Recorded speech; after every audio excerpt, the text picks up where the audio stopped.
पूर्व मंत्री सुभाष बत्रा का बयान। वर्ष 2016 के जाट आरक्षण आंदोलन के दौरान हिंसा का मामला उठाया। बोले, हिंसा के लिए जो दोषी हैं उन्हें वोट न दीजिए। भाजपा सरकार को भी हिंसा के लिए दोषी ठहराया। बत्रा ने कांग्रेस प्रत्याशी दीपेंद्र हुड्डा के प्रचार से किनारा किया। हुड्डा ने प्रचार के लिए संपर्क ही नहीं किया। पूर्व मंत्री सुभाष बत्रा ने एक बार फिर वर्ष 2016 के जाट आरक्षण आंदोलन के दौरान हुई हिंसा का मामला उठाया है। उन्होंने कहा है कि हिंसा के लिए जो दोषी हैं उन्हें वोट न दिया जाए। साथ ही उन्होंने भाजपा सरकार को भी निशाने पर लेते हुए कहा कि बत्रा शनिवार को रोहतक में पत्रकारों से बातचीत करते हुए, हालांकि जाट आरक्षण आंदोलन की हिंसा के लिए स्पष्ट तौर पर उन्होंने किसी का नाम नहीं लिया। इसके अलावा पूर्व मंत्री ने कांग्रेस प्रत्याशी दीपेंद्र हुड्डा को प्रचार से दूरी बना ली है। उनका कहना है कि उन्हें न तो दीपेंद्र हुड्डा और न ही भूपेंद्र हुड्डा ने प्रचार के लिए कहा, जबकि प्रदेश भर से कांग्रेस के बाकी वरिष्ठ नेता प्रचार के लिए संपर्क कर रहे हैं। रोहतक से ब्यूरो हेड आनंद कुमार की रिपोर्ट। बता दिया तो ये हुआ है पिछले इतने 4.5 साल के घटनाक्रम में इस तरह तो लोगों का क्या रुख है? देखते हैं आज 400-500 लोग आए फोटो उसकी कार्यक्रम। सबसे बड़ी बात ये थी कि 36 बिरादरी के लोग विदाउट एनी। पहले तो मैंने अपने लोगों से उनकी राय मांगी, क्या बताओ क्या होना चाहिए, तो हमें क्या आपकी सलाह क्या है। तो पहली बात तो ये वर्सेस बीजेपी चुनाव, छोटे दलों की भूमिका बहुत कम है। पूरे देश में राहुल गांधी जो बात कह, तो मैंने ये बात कही है कि पहली बात तो ये कि मैं इस चीज से आहत हूँ। भारतीय जनता पार्टी ने पिक कर लिया और मनोहर लाल खट्टर को मुख्यमंत्री बना दिया, ये बात कही। लेकिन बत्रा जी, आपने 2016 में जो जाट आरक्षण आंदोलन के दौरान हिंसा हुई उसका मुद्दा उठाया था, उस बारे में आपकी क्या राय है? उसमें मेरी राय ये है कि उस वक्त सरकार भारतीय जनता पार्टी की थी और भारतीय जनता पार्टी का एक पहला कर्तव्य ये बनता था कि प्रदेश के लोगों को सुरक्षा प्रदान करें। जो सुरक्षा प्रदान करने में असमर्थ रहे, आईजी तक ऑफिस छोड़ के चले गए। प्रकाश नाथ कमेटी ने इनके अधिकारियों को अंकित किया, लेकिन वही अधिकारी अच्छी पोजीशन पे लगा दिए गए। दूसरा, कुछ लोगों के खिलाफ मुकदमे भी दर्ज हुए जिनकी भूमिका शंका के घेरे में है। तो मैंने ये कहा कि आप लोग, चुनाव लोकसभा का आ रहा है, देश का प्रधानमंत्री कौन हो? देश का प्रधानमंत्री नरेंद्र मोदी जी होने चाहिए या राहुल गांधी होना चाहिए? राहुल गांधी एक बेबाक छवि के लीडर है, ऑल इंडिया कांग्रेस कमेटी के प्रेसिडेंट हैं, जिस कांग्रेस पार्टी ने 60 साल से ज़्यादा देश में राज किया। और मैं समझता हूँ कि आज अगर दोनों का कंपैरिजन किया जाए तो कांग्रेस पार्टी एक सेकुलर पार्टी है, धर्मनिरपेक्ष पार्टी है, सारी जातियों को साथ लेकर चलने वाली पार्टी है।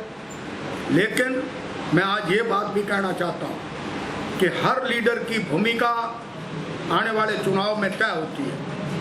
जिनकी भूमिका भी अगर शंका के घेरे में है तो आप निष्पक्ष तौर पर सारे विचार करके अपने विवेक से किसी की बातों में ना आकर अपने वोट के अधिकार का प्रयोग करना, और जिन लोगों की भूमिका ठीक नहीं रही वो दांत भींच के वोट देना और ऐसा नुमाइंदा चुनना जो आपके इलाके की रहनुमाई करे, जो सारे भाइयों को साथ लेके चले, भाईचारे को बरकरार रखे।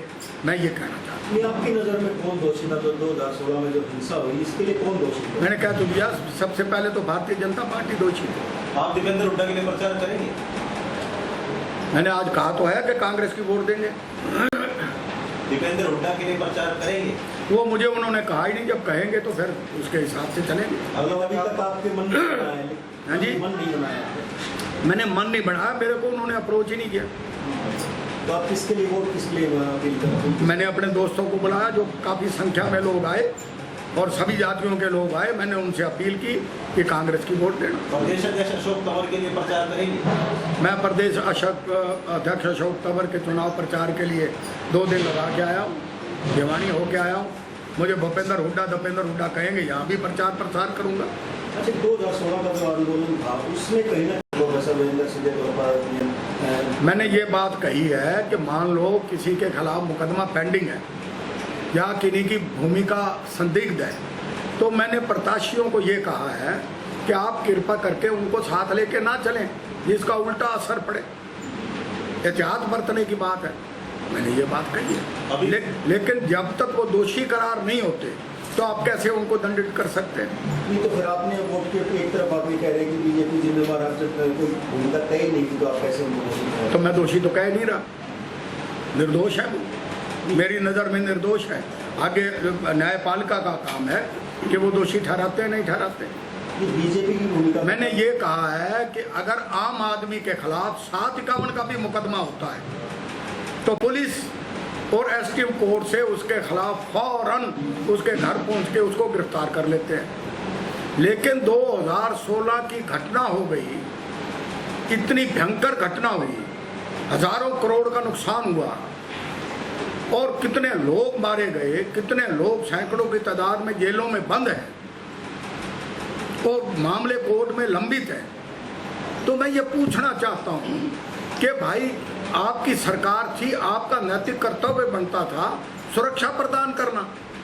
आप सुरक्षा प्रदान करने में फेल हुए और जिनके खिलाफ मुकदमे पेंडिंग है और जिनकी भूमिका शंका के घेरे में है, तो मैंने प्रत्याशियों से ये भी अपील की है कि उनको साथ लेके ना चलें जिसका एडवर्स इफेक्ट पड़े।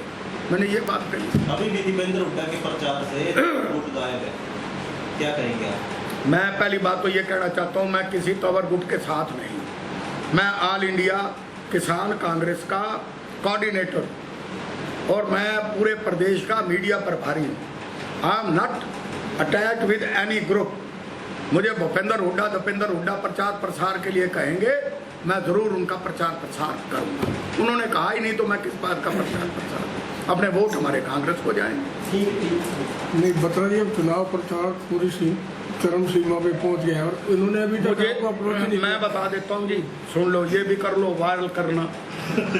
सुनो, मैं रोहतक का 17 साल जिला कांग्रेस कमेटी का प्रधान रहा, प्रदेश का महामंत्री रहा।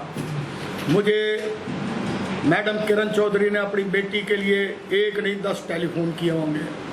मैं वहाँ भिवानी में लगा के आया, वहाँ कई रोज़ और लगाऊंगा उनके प्रचार प्रसार के लिए। अशोक तंवर जी का टेलीफोन आया, 2 दिन वहाँ लगा के आया। अवतार भडाना का टेलीफोन आया कि फरीदाबाद आपका समाज के बहुत ज़्यादा हाजिरी है वहाँ पे, आप मेरे प्रचार प्रसार में आइए, वहाँ भी जाऊँगा। शैलजा जी के प्रचार प्रसार में भी जाऊँगा। आप मुझे ये बताइए कि जो यहाँ पर भूपेंद्र सिंह हुड्डा जो 91 में मेरे साथ चुनाव लड़े थे, मैं उनको, बेशक वो मुख्यमंत्री की कुर्सी पे पहुंच गए हों, उनकी सरकार बनाने में भी मेरा बड़ा योगदान रहा है, लेकिन अब तक उन्होंने टेलीफोन करके भी मुझे प्रचार प्रसार के लिए निमंत्रण नहीं दिया। ना दीपेंद्र ने ना भूपेंद्र ने। कोई नाराजगी है? मुझे नहीं पता, उन्हीं से पूछिए। 40 से 46 तो आपने किए, मैंने किए, उन्हीं से पूछिए ना। नहीं, आप कांग्रेसी होने का दावा कर रहे हैं और आपने अपने प्रत्याशी के लिए प्रचार भी नहीं कर रहे अब तक। अरे मैं किया तो सही। आज मैंने जो इतनी संख्या में लोग बुला के मैंने कहा भाई कांग्रेस पार्टी को वोट देना। आपने उसमें स्पष्ट दिशा निर्देश नहीं दिए। मैंने स्पष्ट और क्या दूं? मैंने कहा भाई कांग्रेस ही एक ऐसी पार्टी है जो धर्मनिरपेक्ष है, अपना वोट कांग्रेस पार्टी को देना। ठीक है। दाद बता रही, दाद बेच के वोट देने वाली बात तो स्पष्ट